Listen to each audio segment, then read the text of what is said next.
하십니다. 서로 인사하십시다. 교회가 너무 큰데 이렇게 뒤에 사람이 한 300명, 500명 모여 있는데 너무 뒤에 있는 거 아니에요? 조금 앞으로 오셔도 좋지 않을까요? 아니면 제가 이쪽 가서 마이크 들고 한 중간 정도에서 설교도 좋지 않을까 싶네요. 우리 아까 그림 한 번만 보여주실래요? 제일 처음에 표지 화면 한 번만 좀 보여주시면.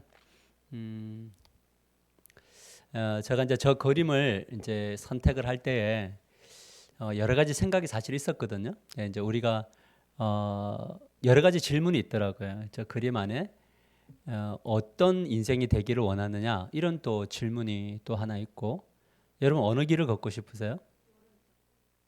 오른쪽 뭐쭉 걷고 싶으세요? 오른쪽 걷고 싶고, 또 이렇게 오른쪽을 걷고 싶으나 또 왼쪽의 길에 놓여 있는 분들이 있죠.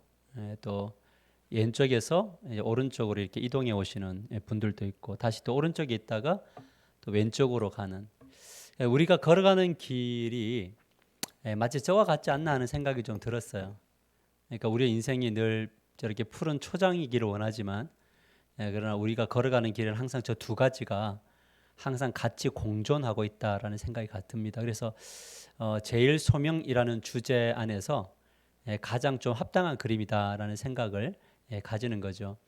소명자들이 걸어가는 그 길은 뭐냐면 항상 푸른 초장만 있는 것은 아니고 저런 뻘과 같은 황야와 같은 그런 길들이 있더라라는 거죠.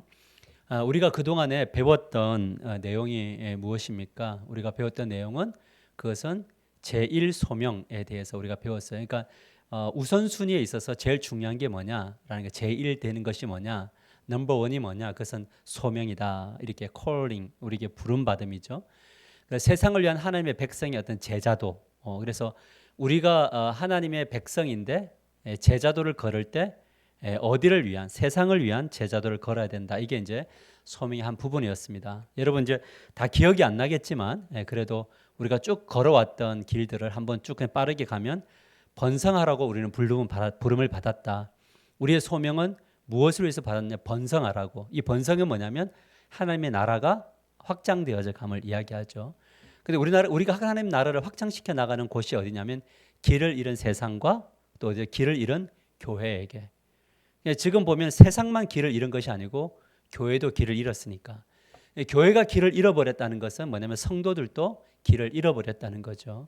이 코로나 시대가 와서 진짜 많은 사람들이 길을 교회가 길을 잃었고, 지금 여기서 무엇을 해야 되는가? 전부 막연하게 있는 교회들이 되게 많이 있다라는 거예요. 그래서 많은 교회들이 관심을 가지는 건 뭐냐면 재정이 약화되었냐 안 되었냐 이쪽에 관심을 많이 가지는데, 실제적으로 성도들이 과연 이 코로나 시대 때 제대로 된 길을 걸어가고 있느냐라는 문제를 관심을 가지는 교회들은 그렇게 많지 않다라는 거예요. 그러면서 이제 거기에 이제 이런 길을 잃어버린 세상에 우리는 소명을 가져야 된다. 그래서 이제 우리가 소명을 가지고 있기는 우리의 삶의 자리를 바로 잡아야 된다. 우리는 어디를 향하여 부름을 받았는가라는 거죠. 교회를 향하여도 부름 받았지만 어디를 향하여서도 잃어버린 세상을 향하여서도. 그래서 크리스찬들이 서야 될 자리는 어디냐면 교회로부터 가정으로, 교회로부터 어디로? 세상으로 이렇게 가는 것을 이제 자리 잡음이라고 하는 거고, 삶의 방식은 뭐냐, 우리는 어떤 삶으로 부름을 받았는가라는 것은 예수님이 걸어가셨던 그 닮아감의 방식으로 우리는 예수님을 따라가는 길을 걸어가야 된다. 이것을 우리가 배웠죠. 6번의 6번째 주에는 삶의 초점을 바로 맞추기. 우리의 초점이 뭐냐? 어디에다가 포커스를 맞출 거냐 할 때 그것은 소명이다라는 거죠. 그래서 1차적 소명이 있다 그랬고 2차적 소명이 있다 그랬죠. 1차적 소명은 자기 자신이 부름받았다는 것과 2차적 소망은 다시 우리의 삶에 주신 땅으로 나아가는 것이 2차적 소명이다. 이렇게 배웠습니다. 그래서 이런 소명을 향해서 나가는 여정은 사랑의 여정이고, 또 뭐가 필요하다고요? 지혜가 필요하다. 그런데 반드시 뭐가 있다? 고난이 있다라는 것이 이제 그동안 이 소명의 길을 걷는 이들의 내용이었습니다. 오늘은 하나님은 무엇을 하라고 나를 부르셨는가라는 그런 주제를 가지고 말씀을 전하겠습니다. 그래서 다시 한 번 더 우리 개념을 정리해 나가면, 소명이란 무엇이냐라고 이야기할 때 소명이란 무엇인가? 2번 좀 보여주실래요? 같이 읽을까요? 시작. 소명은 삶의 방향이나 직업이 아니라 예수님을 닮아가는 과정에서 일어나는 지속적인 변화다라는 거예요. 소명이 뭐냐? 소명은 삶의 방향이나 직업을 포함하지만 그것이 주된 목적이 아니라 예수님을 닮아가는 뭐라고요? 과정에서 일어나는 지속적 변화죠. 그러니까 이 어떤 삶의 방향도 과정이고 직업도 과정인데 그 일 속에서 지속적으로 우리는 누구를 닮아가는 거죠? 예수님을 닮아가는 변화. 그래서 우리의 소명에 있어서 제일 중요한 목표는 뭐냐면 내가 누구 닮아가는 거죠? 예수님 닮아가는 거죠. 그래서 내적으로도 예수님을 닮고 외적으로도 예수님을 닮아가는 삶. 이것이 이 소명자에게서 가장 중요한 포커스다. 그래서 우리가 소명 이러면 제일 먼저 생각하는 게 뭐냐면 사명으로 생각을 하고 일로 먼저 가는 게 있어요. 그러면 일하는 것이 틀렸느냐? 그렇진 않아요. 항상 소명에는 일의 부르심이 있죠. 열심히 일하는 영역이 있습니다만 그러나 얼마나 많은 일을 했느냐라기보다는 우리는 늘 주목해야 될 게 뭐냐면 우리는 그 일하는 과정에서 우리는 주님 앞에 어떤 평가를 받고 있는가를 주목하셔야 된다는 거죠. 이해되시죠? 자, 우리가 목장을 섬겨요. 그 섬기는 과정에서 내가 열심히 일했다. 이것이 아니라 지금 나의 일함 속에 주님이 나를 어떻게 평가하시느냐. 우리 권사님이 피아노를 쳤는데 내가 지금 피아노를 쳤느냐가 아니라 나의 이 피아노에 칠 때 그냥 친 거냐 아니면 진짜 주님을 예배한 거냐라는 그 과정을 본다는 거죠. 제가 오늘 설교를 하는 이 과정 속에서 설교를 하고 있는데 설교를 하는 나를 보느냐, 내용을 보느냐, 아니면 설교를 준비하는 자와 또 설교를 하고 있는 그 자신이 주님 앞에 어떤 태도로 서 있느냐. 찬양할 때도 마찬가지고요. 이런 우리의 일과 그 과정 속에서 하나님은 무엇을 보시냐면 그 우리의 따르는 과정을 평가하신다라는 거죠. 그래서 어떤 일을 하든지 간에 나는 누구 닮기를 원하는 거죠? 예수님 닮기를 원하는 과정으로 걸어가야 그것이 뭐가 될 수 있는 겁니까? 소명이 될 수 있다라는 것이 바로 성령의 정의가 되는 거죠. 자, 우리 3번을 보면 우리를 향한 하나님의 목적은 무엇이냐? 같이 읽읍시다. 시작. 하나님의 백성된 우리를 통해 축복이 온 세계로 흘러가는 것이다. 그러니까 우리를 소명자로 부르셨을 때 그 목적은 뭐냐면 우리를 통해서 뭐가 흘러가요? 축복이 흘러가야 돼요. 그래서 하나님은 축복을 바로 다이렉트로 주지 않고요. 항상 누구를 통해서 주십니까? 사람을 통해서 축복이 흘러가요. 그러니까 우리 교회에서 말씀의 복이 흘러가려면 누구를 통해서 흘러가야 되는 거죠? 목사를 통해서 복이 흘러가는 거죠. 그럼 목사에게만 흐르나요? 여러분들 안에 또 말씀이 들어오면 그 말씀이 자녀들에게 흐르나요? 우리 지체들과 흐르게 되는 겁니까? 그렇게 뭐냐면 축복이 계속적으로 흘러가도록 되어져 있는 것이다 라는 것을 우리에게 말해주고 있습니다. 그래서 하나님의 목적은 뭐냐면 세상이 다 구원받는 거죠. 아멘이에요. 이게 제일 중요한 목적이에요. 구원받아서 무엇 하면 하나님을 예배하도록 하는 거예요. 그러니까 교회를 나오게 하는 것이 아니고 예배자 되게 하는 거예요. 어디에서? 교회에서도 예배자가 되고 삶의 현장에서 예배자가 되기 위해서 하나님은 우리를 구원하셨고 우리로 하여금 그런 소명을 주셨다라는 거예요. 그래서 우리는 자꾸 사람들을 교회 데리고 나오려고 하는데 물어보는 거예요. 왜 교회 데리고 오려고 하느냐라고 할 때 하나님을 예배하는 거죠. 그 예배에 뭐가 있는 하나님 나라가 있는 거죠. 그분의 주권을 듣고 순종하고 나아가는 이런 일들이 일어나는 거죠. 그래서 이 소명은 구약 시대 때도 있었고 신약 시대 때도 동일하게 이루어져 있으며 지금도 우리에게 동일하게 주어진 소명이다 이렇게 말할 수 있는 겁니다. 그래서 하나님께 속한 공동체의 일원으로 우리에게 주어진 제1 소명이 뭐냐, 당신의 소명이 뭐냐라고 이야기하면 주님을 따르는 것이고 주님을 따를 때에 부르심에 응답하는 거예요. 주님이 나에게 이것 해라고 이야기하면 예 주님 그것을 하겠습니다 라고 주님을 따르는 거예요. 그리고 난 다음에는 성령이 그 일을 하실 수 있도록 내 자신을 내어놓는 거예요. 이것이 제일 중요해요. 주님이 우리를 부르셨어요. 그럼 거기에 순종을 해요. 근데 순종은 우리의 힘으로 절대 안 되잖아요. 그러니까 누구의 능력으로 하는 거죠? 성령의 능력으로 하는 겁니다. 그래서 항상 우리가 이 과정이 중요하다고 하는 것이 무엇이냐면 먼저 일을 하는 게 아니고 항상 일하기 전에 뭐 하는 거냐면 하나님 나를 도우소서. 하나님 저에게 부르신 그곳에서 내가 예배하게 해주십시오. 이게 부르신 그곳에서 예배잖아요. 오늘 여러분들이 직장의 현장에서 열심히 일을 하고 온 것은 그 부르심의 노동이 예배인가요? 맞아요. 노동이 예배죠. 노동을 하다 보면은 불편함이 생기잖아요. 거기에서 주의 소명을 하나님의 하나님 되심을 나타내는 축복의 통로가 되려면 뭐냐면 나의 능력으로는 절대 안 된다라는 거예요. 그래서 은혜가 떨어지면 뭐가 되냐면 소명 의식도 사라지게 되어져 있다라는 거. 그래서 항상 우리는 뭐냐면 성령 충만을 유지해 나가야 된다. 이것이 소명으로부터 온 자들에게 제일 중요한 거죠. 그래서 우리가 아브라함의 이야기가 있고 아담 이야기, 뭐 다윗 이야기 이런 모든 걸 통해서 하나님이 주시는 가장 강력한 메시지는 뭐냐면 하나님의 성품은 반드시 나를 통해서 뭔다는 거 드러난다라는 거예요. 따라서 하나님의 성품은 나를 통해서 드러납니다. 아멘이죠. 여기에 뭐가 있냐면 성령의 도우심이 요구되어지는 거예요. 그래서 우리는 원래 사랑하기 힘든 존재고요. 끝까지 기다리기 어려운 존재예요. 근데 그런 연약한 존재를 뭐냐면 하나님이 나를 이끌어 가실 때 성령이 나를 이끌어 가실 때 그 사명을 잘 감당할 수 있게 되더라라는 것이 우리가 배웠던 내용입니다. 자, 이제 하나님은 우리를 어떤 방식으로 부르시느냐? 자, 우리 소명을 어떻게 부르시느냐라고 이야기할 때 첫 번째 문장만 읽읍시다. 시작.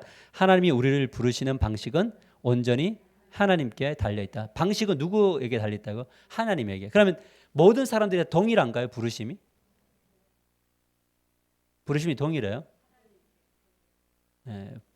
여기서 말하는 부르심은 구원을 이야기하는 게 아니고 우리에게 부르시는 2차적 소명일 때 부르심은 동일한가요? 다르죠. 어떤 분은 굉장히 마치 회심하는 것처럼 막 그냥 급하게 순종할 수밖에 없는 환경으로 부르실 때도 있더라고요.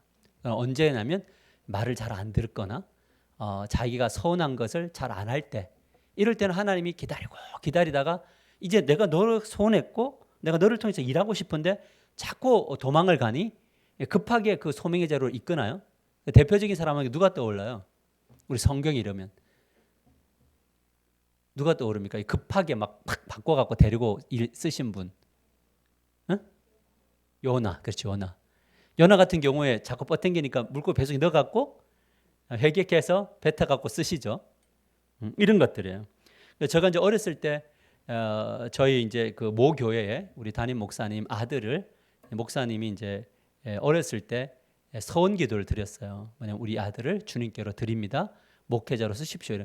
참 이게 부모님들이 잘해야 되는데 자기 열정과 자기 신앙 고백을 자기가 하면 되는데 그 아이를 드리겠다고 한 건데 이제 그 아이가 신학을 할 마음이 없는 거죠. 그런데 그 아이가 떨어진 거예요. 이제 저보다 더 선배인데 이 옥상에서 떨어져 버린 거예요. 옛날에 그 1층 집 이런 옥상이죠. 떨어진 거예요. 거의 죽은 거죠. 근데 목사님이 다시 그걸 붙들고 다시 기도를 해갖고 살려낸 거예요. 그렇게 해서 목사가 되셨어요. 근데 이제 재밌는 좀 이게 흥미로운 부분은 뭐냐면 지금 목사를 안 하세요. 그러니까 어떤 부분에서 쓰고자 원하실 때 하나님이 급하게 만들어서 쓰시더란 말이는 거죠. 그러니까 이렇게 하나님이 부르시기도 하셔요. 그러나 대부분의 부르심은 오랜 시간 동안 다양한 방법으로 인도하여서 수많은 경험을 하게 하신 이후에 부르시는 경우들이 되게 많이 있더라는 것을 우리가 배워지는 거죠. 그래서 그러나 한번 읽어볼까요? 시작. 그러나 변화의 과정은 다양하고 여러 측면에서 일어나지만 또한 쉽게 일어나지는 않는다라는 거예요. 그래서 저의 부르심을 보면 전도사 때 부르심이 또 달라요. 저는 전도사 때 찬양 인도를 진짜 뜨겁게 했었거든요. 지금은 뭐 다 보여드리지 않지만 드릴 수도 없지만 정말 뜨겁게 했고 찬양할 때마다 역사가 나타났던 그런 시절이 있었고 또 유학의 시점이 있었어요. 유학 생활을 통해서 저의 부르심을 받고요. 그 다음에 개척을 했을 때가 있고 중대형 교회에 있을 때의 부르심이 있었어요. 자, 이렇게 다양한 과정들을 저는 겪었잖아요. 그리고 현재 저는 이 하나교회라고 하는 이 부르심 소명 앞에 저희는 서 있어요. 근데 내가 걸어왔던 모든 길들이 뭐냐 의미가 없었던 것이 아니라 그런 과정들을 통해서 경험하고 고민했던 이야기들이 지금 뭐냐면 실제로 나타나는 거죠. 지금 소명의 현장에 있어서. 그런 면에서 어떤 면에서는 여러분들 굉장히 좀 복 받은 거라고 볼 수 있어요. 전도서 때 저하고 만났으면 굉장히 서로 갈등할 일도 많고 서로 그랬을지 몰라요. 그러나 좀 더 나은 일을 보려면 제가 다른 데를 또 해야 되나요? 이런 거죠. 그래서 이 온갖 어려움을 겪고 난 다음에 부르심에 서는 분들도 있잖아요. 우리가 지금 살펴보고 있는 요셉 같은 경우를 보면은 굉장히 유복하고 사랑을 받다가 갑자기 형들에게 미움을 받아서 팔려가서 노예로 그다음에 억울한 누명을 쓰고 또 감옥에 있었죠. 이런 모든 과정들을 통해서 나중에 총리가 되는데 총리가 되는 이 시점에서 뭐냐면 아픔의 영역을 배우게 되고 그죠? 억울함을 배우게 되고 만 2년 동안 있으면서 그 수많은 정치인들과 함께 망하는 법을 배운 거죠. 그러니까 정치를 할 때 어떻게 하면 망하는지를 배우는 거예요. 그러니까 하나님이 저희가 걸어오는 길들 속에 왜 계속 잘 나가게 하지 않았고 왜 망하게 하고 망하게 했을까라는 생각들, 물론 망한 거라는 표현이 틀렸지만은 그래도 왜 끝까지 하지 않고 꺾고 오셨을까라고 할 때 그것을 보게 되니까 뭐냐면 안 꺾어지는 법에 대해서 더 이제 알게 되는 거죠. 그렇게 하면서 뭐가 되냐면 삶의 현장에 사역의 현장에서 제가 고집스럽게 갈 수 있는 어떤 환경 속에도 흔들리지 않고 갈 수 있는 무엇인가가 오더라는 거죠. 이런 것들이 바로 뭐냐면 하나님이 우리를 부르시는 방식이다 이렇게 볼 수 있는 거죠. 여러분들도 지금까지 걸어왔던 많은 교회가 있고 환경이 있고 여러 가지가 있지만 지금 이 자리가 여러분들에게 훨씬 더 완성되어진 자리이기를 주님의 이름으로 간절히 축복합니다. 그래서 우리의 부르심이 더욱더 명확해지는 그런 일들이 일어나더라는 거죠. 그러면 이제 우리 다음 질문은 뭐냐면 우리 부르심의 핵심이 뭐냐라는 거죠. 같이 읽읍시다. 시작. 부르심의 핵심은 영적 성장이다. 우리 같이 한번 읽어봅시다. 시작. 우리가 그를 전파하여 각 사람에게 권하고 모든 지혜로 각 사람을 가르침은 각 사람을 그리스도 안에서 어떤 자로 완전한 자로 세우려고 하는 거다. 그러니까 사도 바울이 계속 교회를 가르치고 권면할 때 목표가 뭐냐면 온전한 자예요. 온전한 자란 뭐냐면 영적으로 성장한 자이죠. 그러니까 저는 이 바울의 마음이 지금 너무 와닿거든요.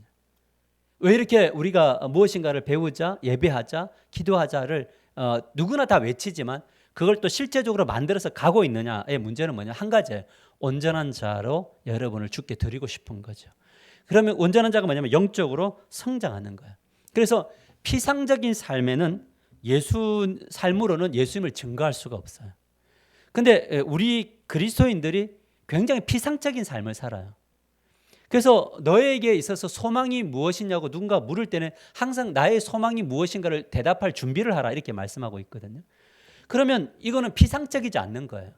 왜 예수를 믿어요? 라고 이야기할 때 자신 있게 이야기할 수 있는 무엇인가가 있어야 되는 거죠. 이게 바로 영적 성장해야만이 그 이야기를 할 수 있거든요. 우리가 세상에 나가서 왜 수요예배 갑니까? 라고 이야기하면 오늘 수요예배 때 목사님을 외롭지 않게 하기 위해서 뭐 이러면은 되게 저에게 위로가 되지만 그런 거 가지고는 우리의 영적인 성장이 일어날 수가 없는 거예요. 그러니까 그것도 우리에게 힘이 되어주는 거죠. 지금 사람보다 20명이 더 온다면 훨씬 더 위로가 되고 우리 서로에게도 힘이 될 겁니다만 그럼에도 불구하고 왜 예배를 드렸느냐라고 이야기할 때 그것은 뭐냐면 확실한 무엇인가가 대답할 것이 있어야 돼요. 나는 기도가 재밌다든지 나는 기도가 힘이 된다든지 기도할 때마다 나는 당신들이 느끼지 못하는 그 무엇인가를 느낀다든지 그것을 따라서 걸어가고 점검하고 갔더니 다른 사람들이 느낄 수 없는 무엇인가가 있었다고 라고는 그 확신이 있어야지만이 되는데 너무나 피상적인 거야. 왜 교회 다니는 건 좋아서 그래. 뭐가 좋은데 그냥 좋아. 뭐가 좋냐고. 목사님이 좋아. 뭐 아니면 뭐 설교가 좋아. 뭐 우린 주일학교 시스템이 잘 돼 있어. 여러분 이런 것들은 사실 굉장히 피상적인 것들이에요. 근데 왜냐면 와보면 목사 좋은 것은 사람마다 다를 수 있나요? 어떤 사람은 저 같은 스타일 굉장히 싫을 수도 있거든요. 딱 보자마자 기분 나쁠 수도 있거든요. 그렇게 증가하는 게 아니라 피상적이지 않다는 거예요. 굉장히 구체적이라는 거예요. 이런 부분들이 우리들 안에 계속적으로 뭐냐면 주어져야 된다. 그래서 하나님 제가 더욱더 주님 보기를 원합니다. 주님 알아가기를 원합니다. 주님, 우리 박신 목사님을 이렇게 하신 이유가 뭡니까? 이것도 계속 우리가 물어보는 거예요. 저는 어제 이제 수술을 이렇게 하실 때, 어제 아래 수술하실 때, 저의 마음속에 어떤 마음이 항상 있었냐면, 우리가 이렇게 수술을 개복을 해서 그냥 덮어버리는 수가 있다는 거예요. 그럴 가능성도 있다는 거예요. 그러니까 저는 시간이 더 늦춰지기를 계속 하루 종일 기다리고 있는 거예요. 빨리 닫을수록 뭐냐면 절망적인 거니까. 그런데 5시간이라고 했는데 더 채워서 꼼꼼하게 꽉 채워가지고 하나님이 일하셨더란 말이죠. 그러니까 그런 과정 하나를 보면서도 이제는 무엇을 기대하냐면 그 다음을 기대하는 거예요. 그 결과는 오직 주께 있는 거고 우리 주님 안에 서 있는 거지만 우리는 또 그 현실 앞에서 이렇게 하는데 결국 우리 목사님이 힘든 거가 사실이지만 그것 때문에 사실 우리 교회가 더 일어설 수 있는 기회가 있고 우리 교회가 더욱더 영적으로 충만할 수 있는 어떤 기회도 우리에게는 주어진 것인데 우리는 그것이 좌절일 수 있고 낭망일 수 있다는 거죠. 상황을 어떻게 보느냐에 따라서 영적인 성숙과 아닌 것이 나올 수 있다라는 겁니다. 그래서 우리가 단톡방에 제가 리플 달지 마세요 이런 이야기 한 거는 뭐냐면 뭐 막 띵동 올리면 힘들기도 하지만 기도하겠습니다고 혹시 안 할까 봐. 뭐 기도하겠습니다. 근데 안 할 때 많잖아요. 그죠? 우리 말할 때 기도하겠습니다. 했는데 기도 안 해, 사실은.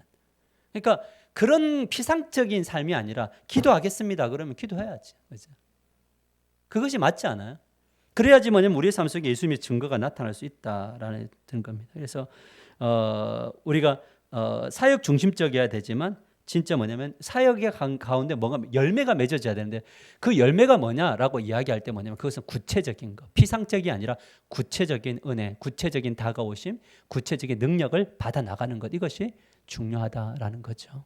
자, 그다음에 우리 6번째 보면 영적 성장은 어떤 방식으로 이루어지는가. 아까는 이제 핵심이 뭐냐고 오늘은 방식이 뭐냐 같이 읽을까 시작. 그것은 부르심과 성령의 인도이다.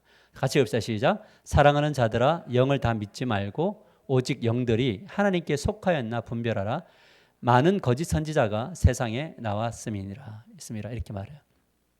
부르심에는 항상 뭐가 동행 성령의 인도가 전제되어져야 됩니다. 그러니까 부르심의 현장에 성령의 인도가 없는 것은 결국 바닥을 금방 칩니다. 그리고 어떤 열매가 맺어져도 그것이 우리들에게 은혜의 열매로 맺어지지 않습니다. 그래서 성령의 인도라고. 그래서 성령의 인도가 뭐냐라는 것들을 우리가 늘 기억하셔야 되는 겁니다. 그래서 이 마크 레버턴 이 저자는 뭐라고 이야기하냐면 성령을 인도함을 받는데 자신의 느낌이나 자신의 해석을 좀 배제해라. 물론 그것이 맞다고 생각하더라도 그것을 뭐하냐면 점검해라 이렇게 이야기해요. 배제하란 말은 무시하라가 아니라 내가 지금 이건 성령의 인도하십니다. 이건 하나님의 뜻이다. 이렇게 느껴져 왔다면 그것을 자기 스스로 단정하지 말고 뭐하냐면 점검해야 된다. 이것을 이야기하는 거죠. 어떤 이제 여자 선교사님이 선교 사역을 마치고 이렇게 돌아오는 이야기인데 돌아오는데 남자들이 대시를 했대요. 5명의 형제가 그 선교사님에게 당신과 결혼하고 싶습니다. 근데 선교사님이 그 5 남자를 다 물리치고 왔어요. 이유가 뭐냐면 5명이 다 하나같이 이야기하더래요. 이것이 성령님의 인도하심이고 하나님의 뜻입니다. 이렇게 이야기. 그래서 선교사님이 도대체 이 5명 중에 하나님의 뜻은 뭔가? 전부 다 각자 느낀 거예요. 저분은 나에게 배우자로 주신 줄 믿습니다. 근데 그게 5명인 거예요. 하나님 진짜 이상한 하나님 아니세요? 뭐 경쟁체제로 돌입했나요? 그러니까 내가 하나님 뜻입니다. 믿습니다. 이것을 자기식으로 해석하는 일들이 되게 많이 있다는 거예요. 성령이 인도할 때 항상 뭐냐면 겸손히 주의를 기울여라는 거예요. 겸손하시라는 거예요. 내가 누구보다 기도를 많이 해도 내가 기도를 많이 하니 내가 하나님 뜻 너희들보다 더 빨리 알고 더 많이 알아 이게 아니라 겸손하라는 거예요. 좀 더 겸손하게 물으라는 거예요. 그 여기에서 이 마크 레버턴이 그런 이야기를 합니다. 뭐냐고 하냐면 특별히 성령의 인도는 공동체 안에서 더 발견된다 이렇게 이야기해요. 나의 뜻이 이렇게 있으면 내가 지금 받은 응답이 있으면 공동체 안에서 그걸 나눌 때 하나님이 공동체의 다양한 이야기를 통해서 우리들이 가는 길이 맞는지 안 맞는지를 점검해 주신다. 이게 이제 이야기인 거죠. 그래서 개인적 통찰력과 하나님의 마음을 헤아리는 형제 자매들의 이야기인 거예요. 예를 들어서 누군가가 결정을 딱 했단 말이에요. 그러면 주변에서도 그 목사를 위해서 권사님들을 위해서 연약한 지체를 위해서 기도를 많이 했을 거 아닙니까? 나만 기도한 게 아니란 말이에요. 나를 위해서 누군가가 열심히 기도했다는 거죠. 그러면 개인이 기도하는 성령과 주변에서 함께 기도하는 성령은 동일한 분이시죠. 그러면 진짜 하나님의 뜻이면은요 같은 마음을 주실 가능성들이 되게 많아요. 왜냐하면 같은 성령님이기 때문에 그래요.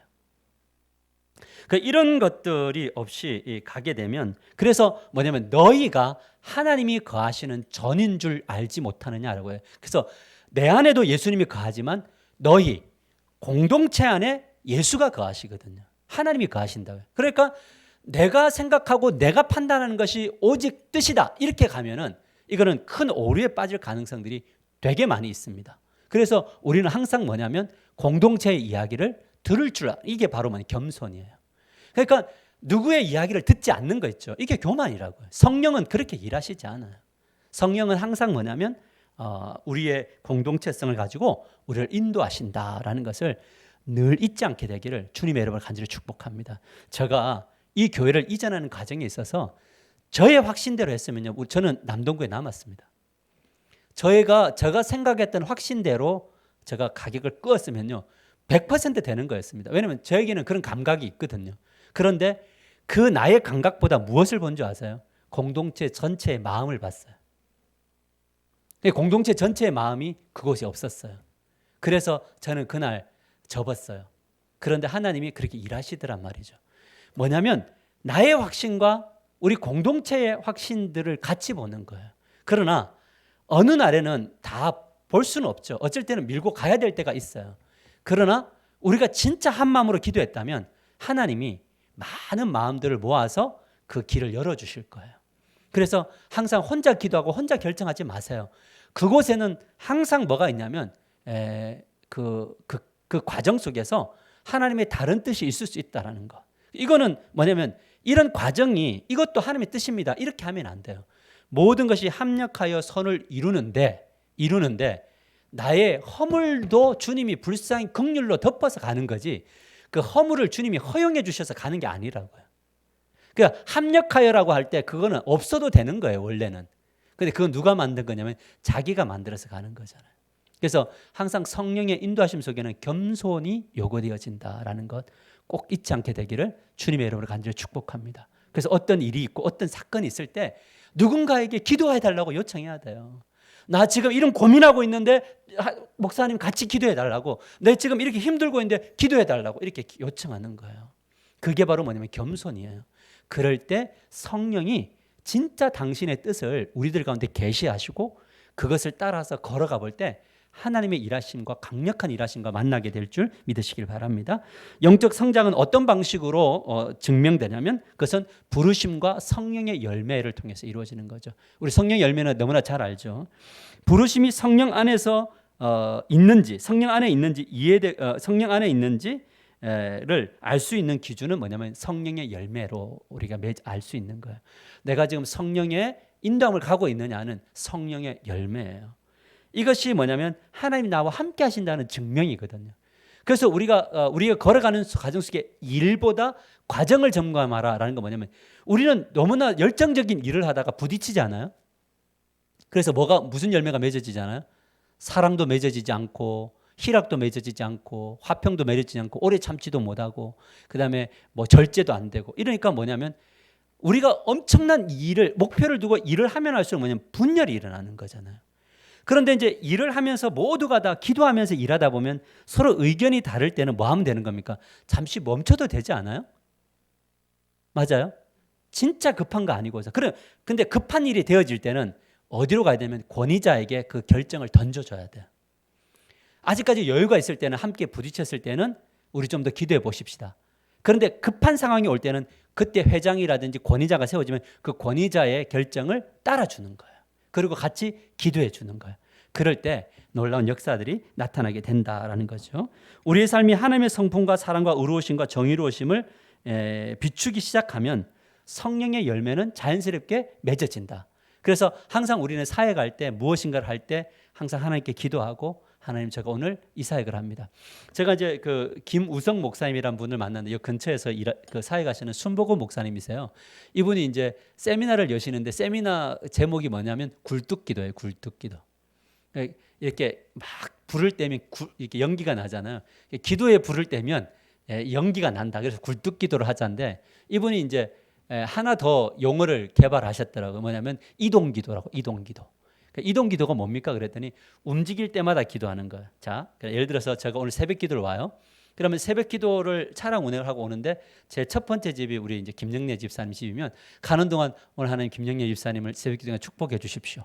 그리고 다시 올 때는 이제 권사님하고 집사님을 올 때 그 두 집사님 오늘 새벽 기도 은혜 받게 해 주십시오. 이렇게 이동하면서 그 목적을 그래 정말 멋지다. 그러니까 이런 것들이 바로 뭐냐면 성령의 열매들이 맺어져 가는 거예요. 우리가 누군가를 만나러 갈 때 항상 이동하면서 그것을 위해 우리가 직장으로 간다. 오늘 직장으로 갈 때 스케줄이 있어요. 그 직장 갈 때 이런 것들이 있습니다. 하나님 도와주십시오. 직장에 앉아서는 또 일을 할 때 그런 예배자로서의 삶을 살 때 성령의 열매들이 강력하게 맺어진다라는 것을 저는 적용해 보는 거죠. 저는 이동기도 우리 교회 좀 훈련 좀 시켜야겠다 이 생각을 합니다. 할렐루야. 되게 멋지지 않아요? 이동기도. 오늘 누구로 만나기로 했어. 그럼 가는데 오늘 만날 때 하나님 진짜 하나님 안에서 만나게 해주십시오. 불필요한 말들 하지 않게 해주십시오. 그렇게 가면 어떻게 돼요? 불필요한 말을 하게 됩니까? 안 하게 됩니까? 하게 되죠. 하게 되지만 그래도 양심에 더 가책을 느끼고 하겠죠. 돌아올 때 진짜 회개하고 다시는 안 해야 되겠구나 이런 결단이 오겠죠. 그래서 우리의 삶에 아름다운 열매들이 맺어진다라는 겁니다. 8번째, 영적 성장은 어떤 방식으로 주어지느냐? 같이 읽을까요? 시작. 그것은 부르심과 성령의 은사다라는 거예요. 은사는 교회 사역과 세상 사역을 위해 나타나는 성령의 역사예요. 그러니까 교회를 위해서 드러나고 어디를 위해서? 세상을 위해서 드러나는 것이 은사다라는 거죠. 그래서 성령님은 이 은사를 통해서 교회 공동체에 쓰임받게 하시고 세상 속에서도 뭐냐면 쓰임받게 하는 그런 일들이 일어난다라는 거죠. 그래서 성령님과 우리의 노력이 복합적으로 만날 때 은사는 빛을 발한다. 그러니까 내게 은사가 있으면 이제 우리가 이동 기도를 하는 거죠. 주님 오늘 제 은사를 가지고 우리가 미용봉사를 합니다. 하나님 도와주세요. 그럼 그 역사 나타나는 거죠. 하나님 제가 오늘 피아노 반주를 하러 다른 교회 잠시 갑니다. 하나님 도와주십시오. 할 때 그곳에 뭐가 나타나는 거예요? 성령의 역사가 나타나는 거죠. 주님 오늘 교사로 갑니다. 오늘 아이들에게 제가 잘 전할 수 있도록 도와주세요. 라고 할 때 그곳에 뭐가 역사가 나타나는. 그래서 이 은사라는 것이 굉장히 중요하다. 그래서 교회는 은사와 은사가 만나는 거예요. 목사가 모든 은사의 결정체는 아니거든요. 저에게 없는 은사가 세워지고 하나하나 만들어질 때 그 조직체가 이루어지면 그 공동체는 뭐냐면 서로 빛비춤으로 인해서 뭐 하는 거죠? 아름다운 역사가 나타난다. 그래서 성경이 우리들에게 말하는 게 뭐냐면 가장 연약한 것을 소중하게 여겨라 이렇게 이야기해요. 이렇게 몸에 드러난 게 아니고 우리 몸에서 가장 연약할수록 빨리 보호되던가요? 눈 뭔가 날라오면 제일 먼저 감아요? 반사적으로 감잖아요. 왜? 눈은 조금만 건드려도 완전 눈물 펑펑 나나요? 맞아요. 좀 뭐 추저움게 생각할지 모르겠지만 항문 진짜 중요한데 약해요. 근데 그게 보이는 곳에 있어요? 안 보이는 곳에 있어요? 만약 이런 데 있다면 얼마나 이거 엄청난 거 아닙니까? 그 연약함이 고장이 나잖아요. 그럼 우리 정상적인 활동을 하기 어렵잖아요. 그처럼 은사라는 것이 다 조직 안에서 넘버 2가 없다는 거죠. First, second, third 이게 서수예요. 서수. 뭐냐면 기능적 측면에서 역할의 강함이 있는 거지 이게 넘버 1, 2, 3가 아니다라는 것을 우리가 늘 기억. 직분도 다 마찬가지고요. 목사가 넘버 1 아닙니다. First예요. 그러니까 항상 생각하셔야 돼요. 우리의 부르심은 그 부르심에 무게가 있다는 이야기인 거지. 그것이 뭐냐면 우리가 뭔가 하는 것은 아니다. 이렇게 말하고 있습니다. 자, 이제 오늘은 사실은 이제 오늘 이거 다 끝내려고 그랬는데 다음 주에 그 뒤쪽 부분들 우리 성령의 어떤 부르심에는 어떤 것들이 있는가 이런 부분들을 좀 더 같이 나누도록 하겠습니다. 오늘의 결론은 뭐냐면 우리 모두는 하나님께로 부름받은 소명자들이죠. 여러분들은 소명자입니까? 하나님 부르셨죠? 하나님 우리를 통해 복이 세상에 전해지기를 원하십니다. 이를 위해서 필요한 것은 지속적 변화와 영적 성장이죠. 특별히 부르심과 성령의 인도, 은사. 오늘 말씀과 공동체는 못했는데 말씀과 공동체를 통해서 우리가 소명을 감당하는 삶을 잘 살아나갈 때에 우리를 통해서 하나님의 일하심들을 경험하게 될 줄 믿으시길 바랍니다. 그래서 오늘 이 소명에 있어서 제일 중요한 건 뭐냐면 자기 성장이에요. 그러니까 이것이 이루어지는 것을 중심으로 삼아가면 그 다음에 이미 성령의 역사가 나타나니까 그 다음에 일은 자연스럽게 하게 되고 할 때 능력이 나타나야 되더라 이거죠. 오늘 우리 수예배 때 우리가 기도할 것은 부르신 그곳에서 내가 예배하기를 원하고 찬양하기를 원합니다. 이런 고백을 가지고 오늘 이 밤에도 뜨겁게 기도하는 시간이 되기를 소망합니다. 우리 옆 사람과 인사